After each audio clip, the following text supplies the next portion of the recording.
करोड़ों रुपए की लागत से यहाँ के भवन निर्माण का आज शिलान्यास करने के अवसर पर मैं यहाँ पहुंचा था। पूरी तरह से नई राष्ट्रीय शिक्षा नीति 2020 को पूर्णतः लागू कर दिया है।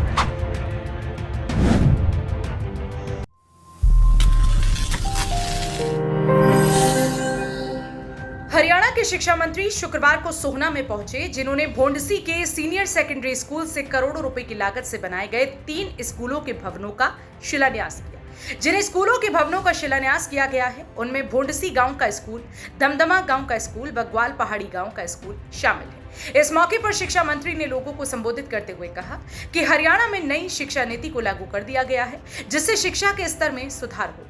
इस मौके पर उन्होंने लोगों से अपील करते हुए कहा कि वह अपने बच्चों को प्राइवेट स्कूलों के अलावा सरकारी स्कूलों में पढ़ाएं, क्योंकि सरकारी स्कूलों के टीचर पढ़ाई और टेस्ट पास करने के बाद ही नियुक्त किए जाते हैं। देखिए, आज हम लोग 3 स्कूल थे, ग्वालपाड़ी, दमदमा और भोंडसी।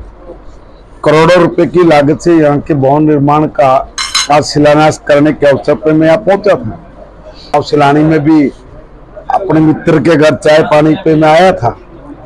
अच्छा है कि मेरे सब पुराने साथी भी मुझे यहाँ मिल गए और सबसे बातचीत करने का अवसर भी मिला। मगर शिक्षा के क्षेत्र में कुछ आयाम हमने नए हैं, उनको छुआ है। राष्ट्रीय शिक्षा नीति 2020 जो 2030 तक पूरे देश में लागू होनी है, हमने उसको 2025 तक पूरा करने का निर्णय लिया था।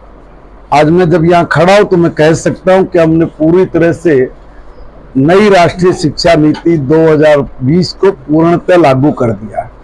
2025 तक करने का हमारा निर्णय था। आदरणीय मनोहर लाल जी ने इसमें बहुत काम किया था, तो आदरणीय नायब सिंह सैनी जी के नेतृत्व में हमने इसको पूरा कर लिया है।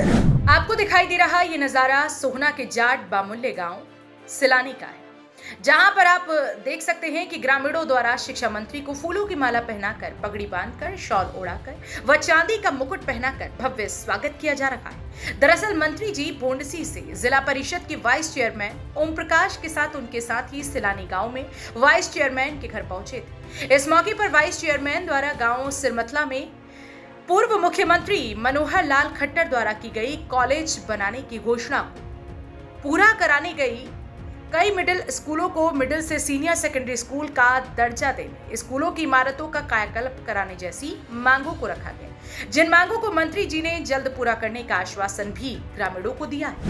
बाकी नेताओं की तरह गड़क मार कर झूठ बोल कर चला जाऊं, वो तो मेरी आदत नहीं। मगर एक बार इसमें जो इनकी फिजिबिलिटी बनती है, जिस भी काम की फिजिबिलिटी बनती है और नियम में खरा उतरता है, फिर भी अगर 19-21 भी चलेगा तो सारे काम थारे खड़ा मुंह कर रहा हूं, एक भी काम आपका नहीं छोड़ूंगा। अब इसमें मुझे थोड़ा समय लगेगा, मगर इसको मैं जरूर पूरा करूंगा, हर हाल में पूरा करूंगा। जो हमारे अंदर भी एक धारणा होगी कि भाई हम तो अपने बच्चों को प्राइवेट स्कूल में दाखिल कराएंगे, सरकारी स्कूल में नहीं। क्यों? तो सरकारी स्कूल में पढ़ाई नहीं है बिला, और प्राइवेट में पढ़ाई है।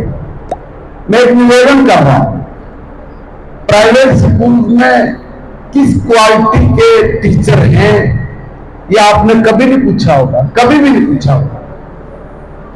मगर सरकारी स्कूल में किस क्वालिटी का टीचर है ये आपको पूछने की जरूरत नहीं है। क्यों जरूरत नहीं है?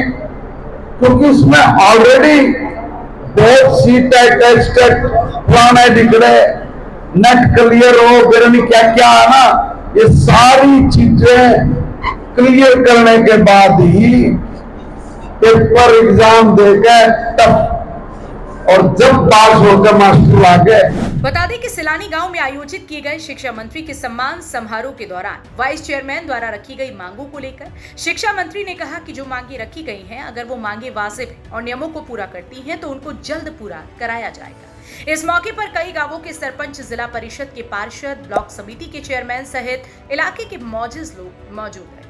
लेकिन देखना इस बात का होगा कि शिक्षा मंत्री द्वारा ग्रामीणों को दिया गया आश्वासन कब तक पूरा होता है। हरियाणा वरदान के लिए सोहना से संवाददाता विशाल राघव की रिपोर्ट। देश व प्रदेश की खबरों को सबसे पहले देखने के लिए हरियाणा वरदान चैनल को सब्सक्राइब करें, लाइक करें व शेयर करें।